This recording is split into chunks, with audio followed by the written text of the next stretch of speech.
And we're on. Hey everybody, I'm Jacob.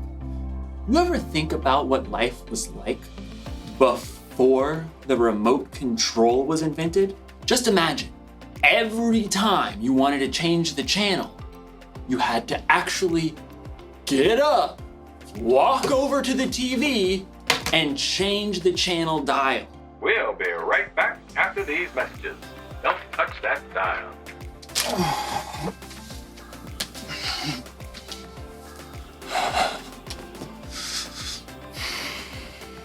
I should appreciate you more. But we're not here to talk about remote controls. We're here to talk about self-control. Self-control is choosing to do what you should even when you don't want to. Hey, wouldn't it be cool if we had a remote control for ourselves? An actual self-control? That way, if I was ever feeling bored or something, I could just, change the channel. Like, all right, you varmint. You've met your match. I'm the fastest channel switcher on this side of the Colorado. Sure is lonely out in space. Fall back. Picks his target.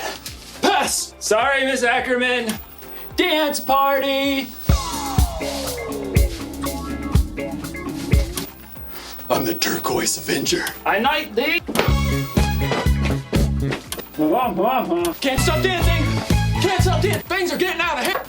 Scalpel! Whoa! Finally, I had to take the batteries out. That was trouble. In today's story, we'll find out that when you lose control, trouble is exactly what you'll get. We'll be right back. Don't touch that dial.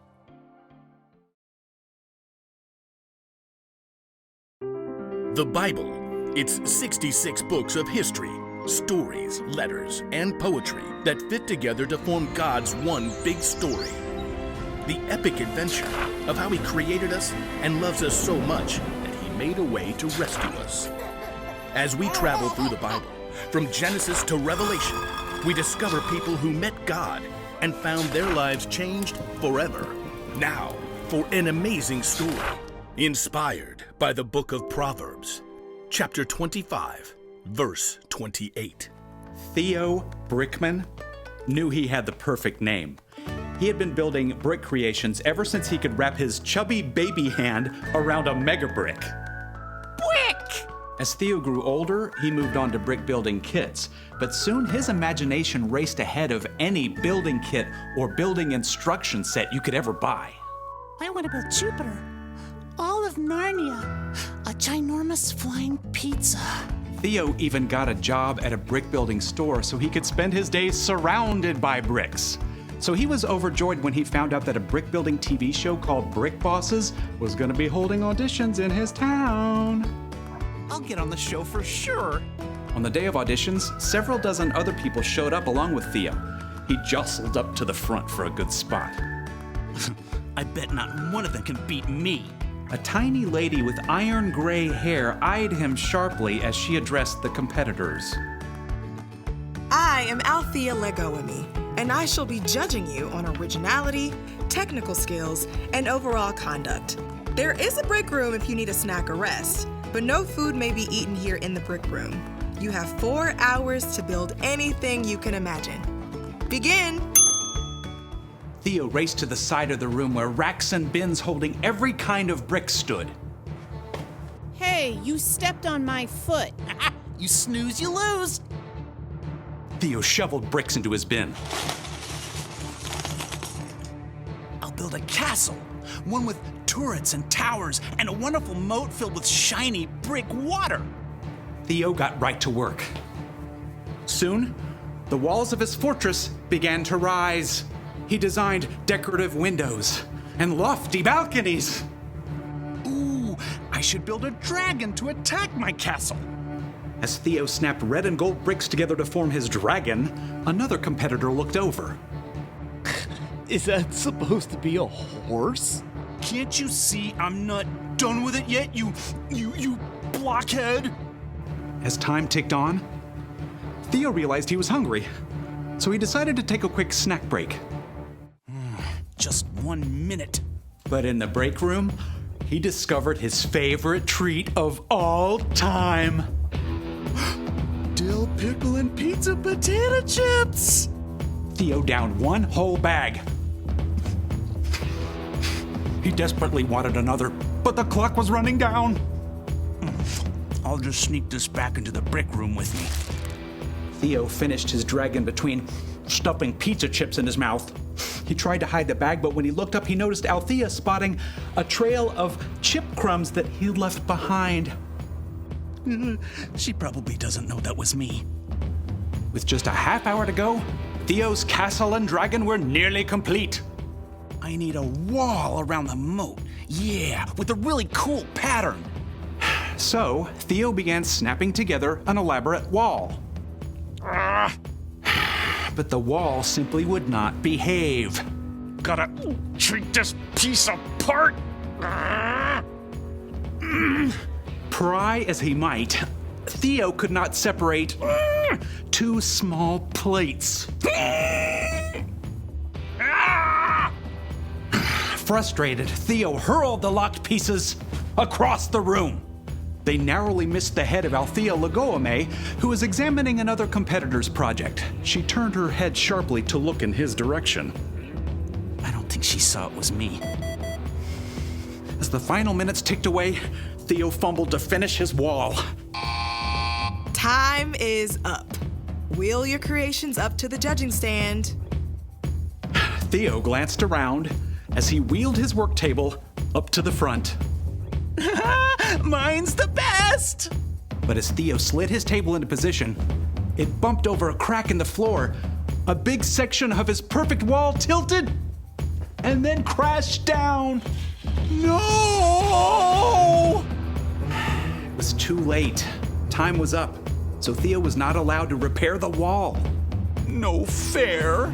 Theo sulked all the way through judging. When the names of the winners were announced, Theo's was not among them. What a waste of time. Theo stormed up to Althea. So, it was my castle wall, right? If that hadn't fallen, I would have won? It wasn't the castle wall, actually. It was your wall. What? Part of your score was conduct. How you acted and followed the guidelines and treated others throughout the audition. But I built the best creation. You do an excellent job of building without instructions, but it's pretty hard to go through life without instructions. My favorite guide for life is the book of Proverbs. You mean in the Bible? Exactly. Proverbs 25:28 says, "A person without self-control is like a city whose walls are broken through." Oh.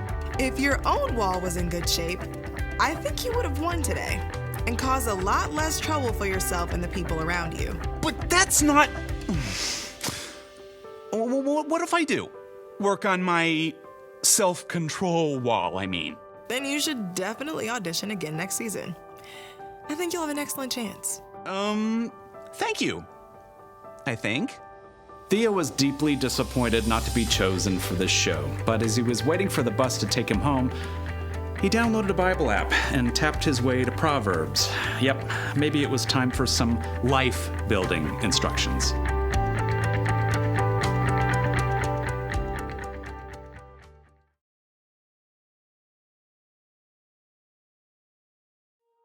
One of the wisest people ever, King Solomon, wrote this: "A person without self-control is like a city whose walls are broken through." People used to live in cities with walls around them to protect themselves from their enemies. So, if there was ever a hole in the wall, it meant trouble. You may not have ever lived in a city with a wall, but you can imagine what it would be like if there was a hole in the wall of your home. Ma, there's rain coming through the hole again. And there's a tiger. Huh. Oh, tiger, Ma! Walls are there to protect us from harm. When we lose control, it's like those walls are broken through. And that can mean trouble. When you're not controlling yourself. Can't stop dancing! You're not paying attention to the things or people around you. And that's when things get broken. And when you or other people get hurt. Fall back. Picks his target. Pass! Sorry, Miss Ackerman. Oops. So, here's the one thing to remember today. When you lose control, it can cause trouble. But I'm gonna let you in on a little secret. If you really want to control yourself, you're gonna need some help. Here's the good news. Self-control is a fruit of the Spirit. That means when you put your trust in Jesus and follow Him, the Holy Spirit will be there to help you keep control. Because control is something everyone needs. It's okay. It's fixed now. Oops. Well, I reckon it ain't then. Time to ride off into the sunset. Partner. Come on, Bessie, let's go! Yeah!